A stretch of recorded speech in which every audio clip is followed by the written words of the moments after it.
देश आजादी का अनमोल महोत्सव मना रहा है। मोदी के राज में हार्दिक करके एक कार्टून बुक हम लेके आ रहे हैं, जिसके अंदर वो 75 कार्य जो मोदी जी ने करके हमारे देश का डंका विश्व में बजाया है, और वो कार्टून हमारे राज पाटिल ने तैयार किए, जिन्होंने बाला साहब ठाकरे के भी किए थे, लोकमान्य तिलक जी की भी किए, और अभी एक बार फिर मोदी जी के 75 कार्यों को लेकर आज सेकंड कार्टून का इनॉग्रेशन देश के जाने माने एडवोकेट साइबर सेल के भीष्म पितामह कहो तो भी कोई कम नहीं है। हर पुलिस स्टेशन के अंदर जाके पुलिस को सिखाते, लोगों को सिखाते कि साइबर सेल कितना कीमती है। ऐसे पंकज भाई बापना एडवोकेट हमारे साथ मौजूद है। पंकज भाई, आपका हार्दिक स्वागत है। पंकज भाई, आज ये इनॉग्रेशन हुआ कार्टून का, इसके बारे में आपके कुछ अनमोल विचार। हार्दिक भाई, पहले तो बहुत बहुत धन्यवाद। बहुत अच्छी आइडिया है, और स्पेसिफिकली पाटिल साहब आपको थैंक यू। जो क्रिएटिविटी है, क्योंकि आज के डिजिटल प्रिंट मीडिया के जमाने में एक हाथ से चित्र बना के अपने एक्सप्रेशन बताना वो बहुत जरूरी था, और जो मैसेज कार्टून के जरिए हमारे देश के नागरिकों तक पहुंचा रहे हैं, उसके लिए बहुत बहुत धन्यवाद। Thank you sir.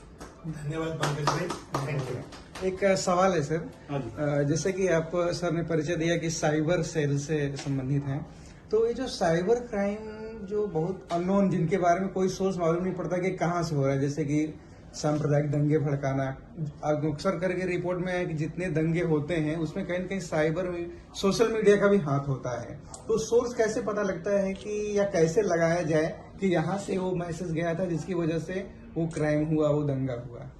देखिए, एट प्रेजेंट तक तो अभी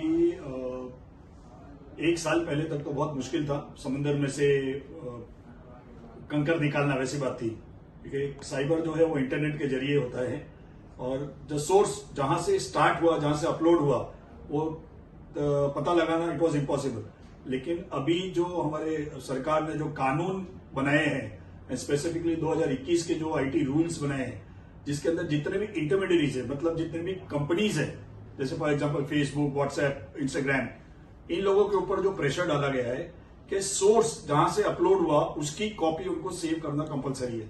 एट प्रेजेंट नहीं था, और वो हमारे हिंदुस्तान के कानून को मानते नहीं थे। लेकिन 2021 के ये कानून के बाद, रूल्स के बाद, अब उनको ये सारी डेटा बैकअप रखना पड़ता है। हमारी सरकार को अगर लॉ एनफोर्समेंट एजेंसी को उसकी जरूरत है तो उनको 36 घंटे के अंदर वो सोर्स प्रोवाइड करना जरूरी है। तो हमें वो एग्जैक्टली जहां से अपलोड हुआ, द फर्स्ट राइटर जिसने ये पहला लिखा और बाद में सर्कुलेशन में आया, तो फर्स्ट राइटर की डिटेल वो कंपनी प्रोवाइड करती है अभी। और इसमें अपराध के हिसाब से किस तरह का सजा का प्रावधान है साइबर क्राइम में? एट प्रेजेंट देखो तो जो कानून, एग्जिस्टिंग कानून है, वो क्योंकि मैं खुद वकील हूं, तो मैं ज्यादा बोलना नहीं चाहूंगा उसके ऊपर, क्योंकि मेरा दाना पानी उसी के ऊपर है। तो वो नहीं के बराबर है जो कानून है, इसके लिए वो डर नहीं है, क्योंकि उस टाइम तो ये क्राइम था भी नहीं। साइबर क्राइम क्या था, आज से 10 साल पहले अगर पूछो तो लोगों को पता भी नहीं था, और उससे क्या क्या हो सकता है। अभी तक भी जो आप सब क्राइम देख रहे हो वो फाइनेंशियल है, ये तो जस्ट शुरुआत है। आगे अब आप देखिए क्या होगा कि जैसे हेट स्पीच, अभी जस्ट 1 महीने पहले ही हमारे दोनों सेशंस ने उस हेट स्पीच को भी बहुत कड़क तरीके से नए कानून के अंदर जो आ रहे हैं, जिसमें आईपीसी, सीआरपीसी, सीपीसी को अमेंड किया जा रहा है, उसके अंदर हेट स्पीच को बहुत प्रमुखता दिया गया है।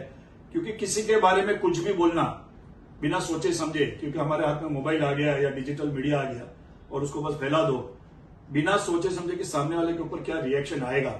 सांप्रदायिक दंगे फैल सकते हैं, सुसाइड्स हो सकते हैं, लड़कियों की शादियां टूटती है उसकी वजह से। तो ये सारी चीजों के ऊपर कानून बहुत स्ट्रिक्ट किया है, 7 साल के ऊपर की सजा डिक्लेयर की है इसके अंदर। अब सिर्फ रूल्स के लिए है, जो जनवरी फरवरी तक एक्सपेक्टेशन है कि इसके रूल्स भी बाहर आ जाएंगे। कुछ पूछेंगे? बहुत बहुत धन्यवाद।